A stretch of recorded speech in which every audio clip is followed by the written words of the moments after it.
Y tenemos el gusto de saludar a Federico Bernal. Él es el interventor del Enargas, el Ente Nacional Regulador del Gas. ¿Qué tal, Federico? Lucas Molinari, aquí en Gráfica te saluda.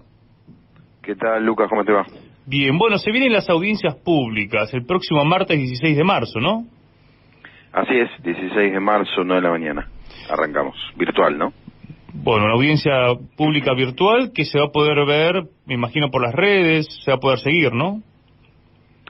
Sí, nosotros tenemos un canal de YouTube, después eso va a estar, bueno, está en la página principal del ente, ahí arriba de todo casi tenemos una sección dedicada a la audiencia pública, y allí van a encontrar, bueno, todo lo pertinente a la misma y va a haber un botón especial con el acceso al canal de YouTube. Para se va poder a transmitir por streaming. Sí. Ya ahí me habían dicho, bueno, tienen que terminar de corroborarme algunos números, pero la inscripción que terminó ayer, ya me pasaron a última hora más de 200 inscriptos, lo cual es el número más alto desde aquella célebre audiencia pública 2016 de Aranguren. Demuestra nuevamente un interés de la ciudadanía en participar y por supuesto refleja una situación que sigue siendo compleja, ¿no? De preocupación. A ver, contanos la audiencia, ¿qué expectativa tenés vos? Porque con el macrismo, vos recién lo mencionabas, fue, digamos, ir a discutir tanto con el gas como con la energía eléctrica para que después no tomen en cuenta lo que decía el pueblo argentino. ¿Qué vinculación puede tener, qué impacto puede tener lo que se diga en la audiencia en lo que después se defina? Bueno, absoluta, o sea, las audiencias públicas, a ver, primero y fundamental, recordar que la audiencia pública no es vinculante, claro, ¿no? O sea, aquello que se expresa en la audiencia pública no es que automáticamente debe ser trasladado a la decisión administrativa que luego se tome, que tome el Enargas. Hecha esta aclaración, lo que sucedió durante el gobierno de Mauricio Macri es que, bueno, uno podía ir y decir que, como efectivamente pasó, que una pyme que se estaba fundiendo por la tarifa, o sea, literalmente, y como efectivamente ocurrió, hogares, digamos, usuarios y usuarias particulares que iban y reclamaban con desesperación y al borde del llanto que no podían pagar más las boletas de gas porque era pagar la boleta de gas o alimentarse. Bueno, lo que no va a pasar es que eso caiga en saco roto, o sea, que no se escucha a la ciudadanía, no se analice y no se estudie. A ver, eso tampoco sucedía. Cuando uno ve los resúmenes de las posiciones, de las ponencias de las audiencias pasadas, encuentra faltantes importantísimos. Bueno, sin ir más lejos, yo que participé de la primera reunión, a mí no se colocó mi participación en el resumen que debe hacer el Enargas al concluir la audiencia.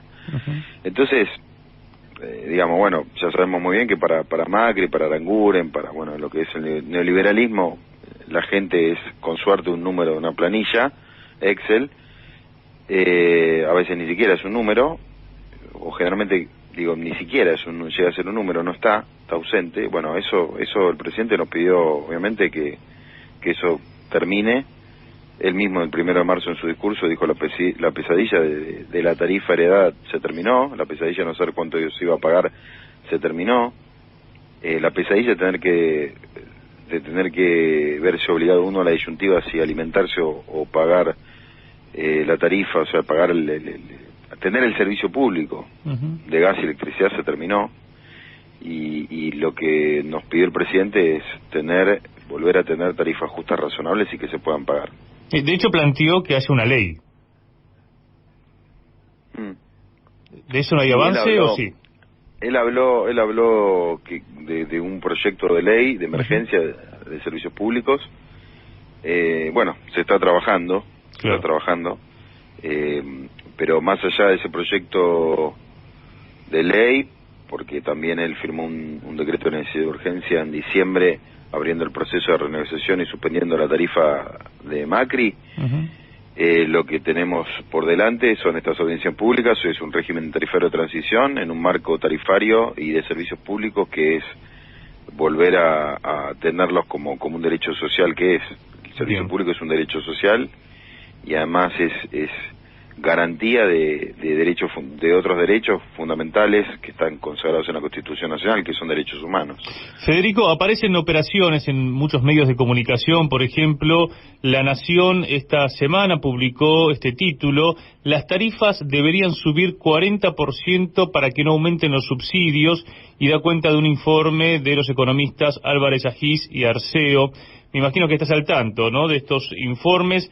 ¿Qué responderías? Porque lo que plantean es que si el ministro de Economía, Martín Guzmán, no quiere poner subsidios, entonces tienen que aumentar, se habla de un 40%, y habla de discusiones dentro del gobierno. ¿Qué tan cierto es esto? No, varios medios y periodistas trataron de marcar una diferencia entre Martín Guzmán y quien les habla, y yo ya me cansé a hartazgo de explicar que eso no es así de ninguna manera. Lo que aclaré es que seguimos reuniéndonos por el tema tarifario, de servicios públicos, energía en general.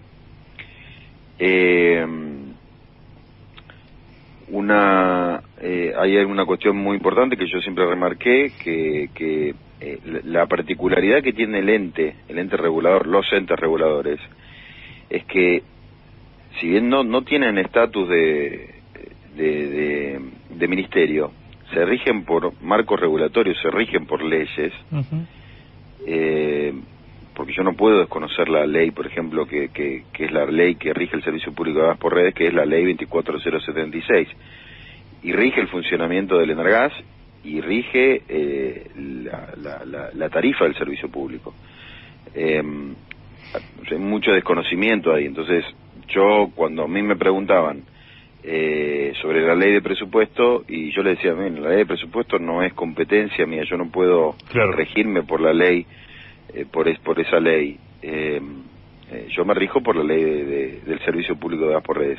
Pero más importante que eso, Martín Guzmán ya se refirió también hasta el hartazgo sobre su concepción de tarifaria, cómo entiende a la tarifa, y él habló muchísimas oportunidades, que comparte y coincide y quiere tarifas justas, razonables y que se puedan pagar, como dijo el presidente de la Nación, y también dijo que las tarifas de Macri habrían provocado gravísimos problemas y desequilibrios, porque acá no es solamente que las tarifas de Macri fueron impagables en términos de dinero, es que además fueron una estafa. O sea, nosotros demostramos que eso, lamentablemente ninguno de estos grandes medios nos pregunta, hay que recordárselos, y con suerte ahí sí nos preguntan.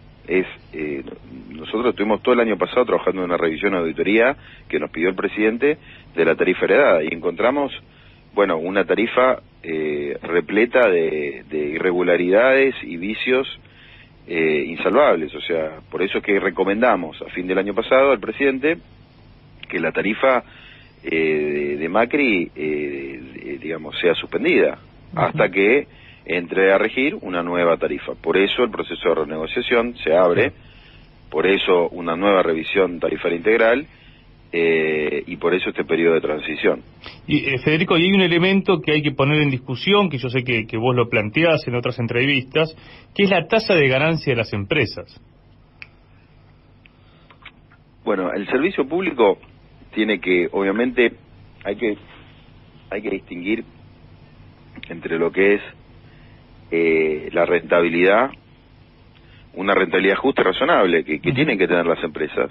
Ahí en la cadena del servicio público tenemos productoras que, si bien no están reguladas, bueno, son las que obviamente suministran el gas, que compran las distribuidoras para que después ese gas llegue a los casi 9 millones de usuarios que tiene el servicio público. Después están las transportistas que transportan ese gas, las distribuidoras. Y las transportistas y las distribuidoras son las reguladas por el Enargas. Bueno, nosotros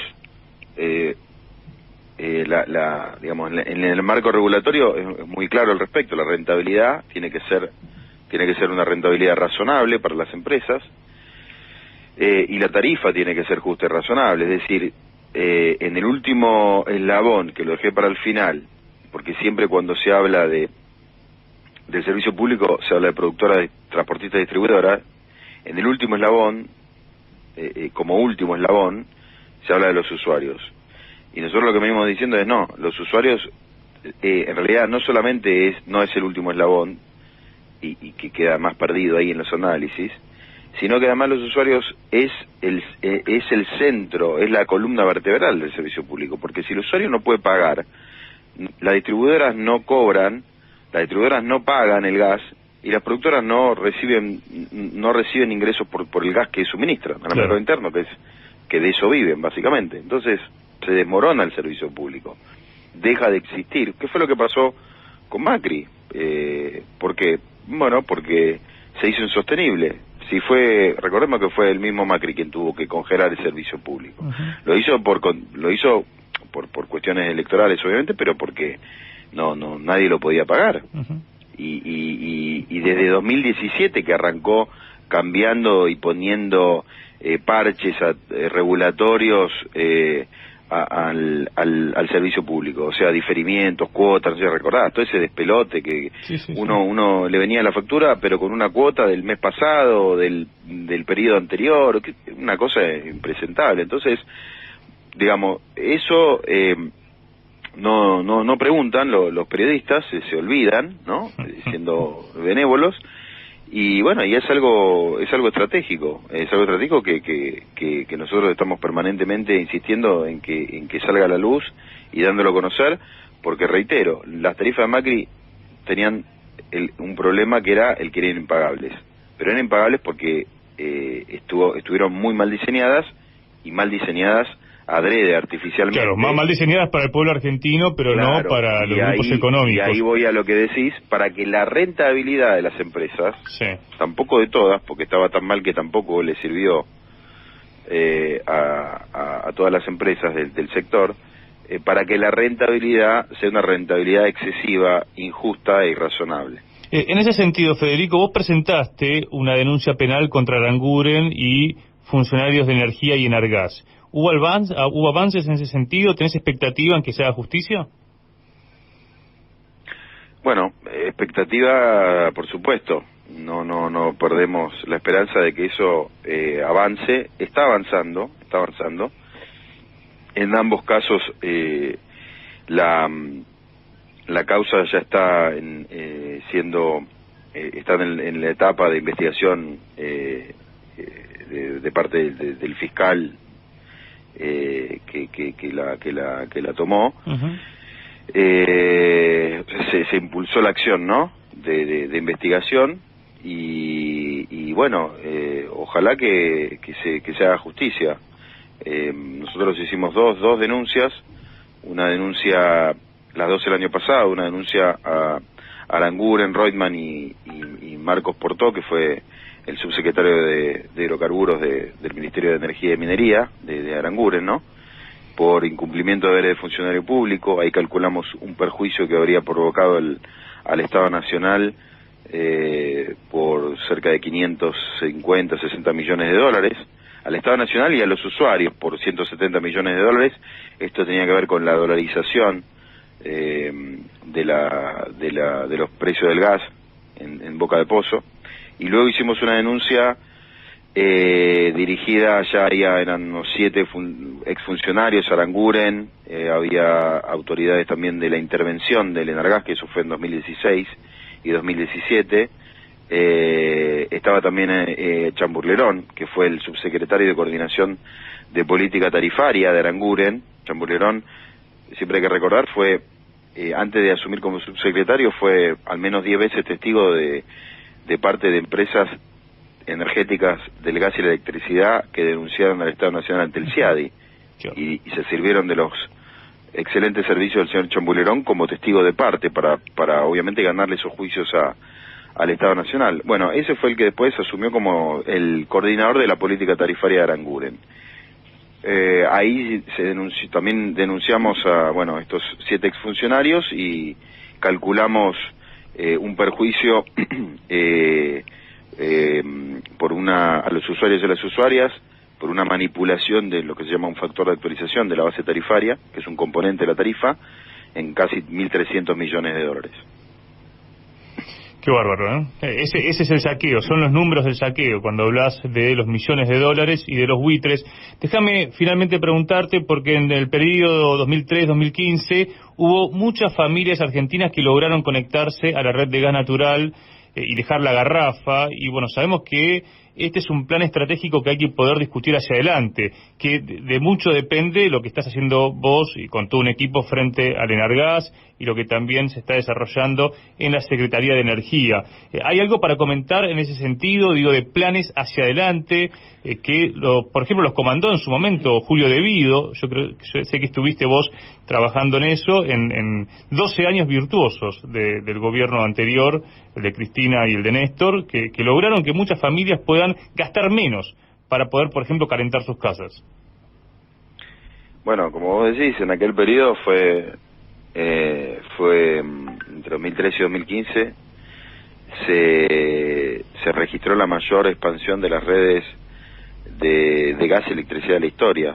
En total, entre ambos servicios, una incorporación de 7,5 aproximadamente millones de nuevos usuarios de gas por redes y electricidad. Nunca antes en la historia, en la historia, la expansión en infraestructura de transporte y distribución. Uh-huh. Siempre nos suelen criticar o suelen, como caballito de batalla, ¿no?, punta de lanza de la crítica hacia aquel periodo, como un periodo en el que no existieron inversiones. Bueno, que me expliquen cómo fue que el servicio de transporte de gas por redes o de electricidad tuvo la mayor expansión de la historia. Sure.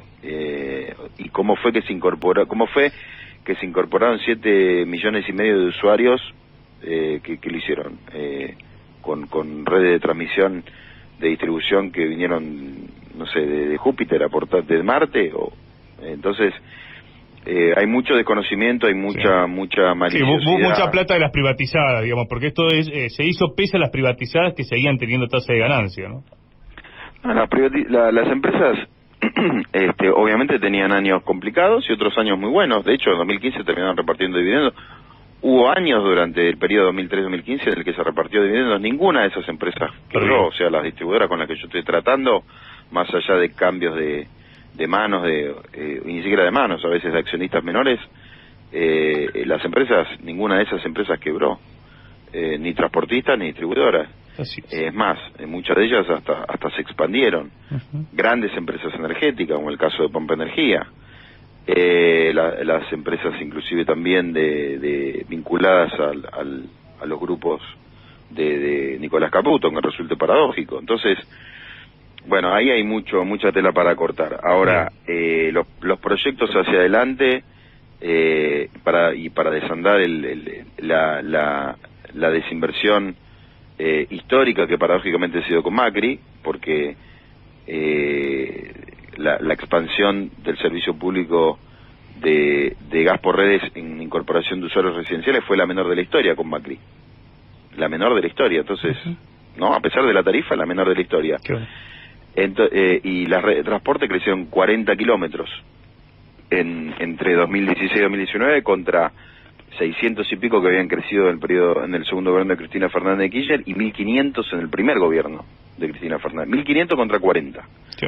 Entonces, o si querés, 2.000 entre los dos gobiernos de Cristina Fernández contra 40 de Macri, que que fueron 4 años. Suponete que lo duplicás, son 80 kilómetros. Y decís, bueno, lo mismo en los 2 periodos, 80 kilómetros contra 2000. Entonces, ahora nosotros tenemos que, y el presidente nos pidió especialmente, él hace poco tuiteó, inclusive una serie sobre un tuit mío, retuiteó y agregó todos los proyectos con los que se está trabajando en materia de infraestructura, de gas, y bueno, y ahí tenemos muchas obras para concretar y llevar adelante, que van a ser fuente de trabajo, que van a ser fuente de que van a estimular la mayor producción de gas, y bueno, eso es el volver a hacer andar la rueda virtuosa del desarrollo. Federico Bernal, te agradecemos la charla con Radiográfica. Gracias a ustedes, compañeros. Por favor, ahí pasaba el interventor del Ente Nacional Regulador del Gas. El martes próximo, audiencias públicas. Como él decía, se van a poder ver y seguir por internet. Y a diferencia de lo que ocurrió durante el macrismo, recuerdo cuando fueron las audiencias aquí en el barrio de La Boca, en la usina, que marchamos lleno de vallas, bueno, el estilo del macrismo, pero además los compañeras que iban a discutir, no había mención a lo que eso pasaba después a la hora de tomar las decisiones, porque ya estaban tomadas, lo hicieron para que pastoreemos un ratito nomás. Así que este no es el caso de Federico Bernal con el Enargas. También el ENRE está haciendo una gran tarea y esto se va a expresar luego en aumentos de tarifas, pero que hay que discutirlos, sobre todo los sectores que están con la mínima, jubilados, quienes cobran planes sociales. Todos esos sectores de la población no van a pagar aumento, y esto es lo que ya ratifican desde los entes. Pero para eso todavía hay tiempo, porque estamos hablando que recién esto se estaría descongelando para las facturas que lleguen para el mes de mayo, por lo menos en lo que es el ENRE, es decir que hay que llevar tranquilidad y después sí saber que hay discusión y que hay funcionarios que están llevando las cosas para el lado de las necesidades del pueblo.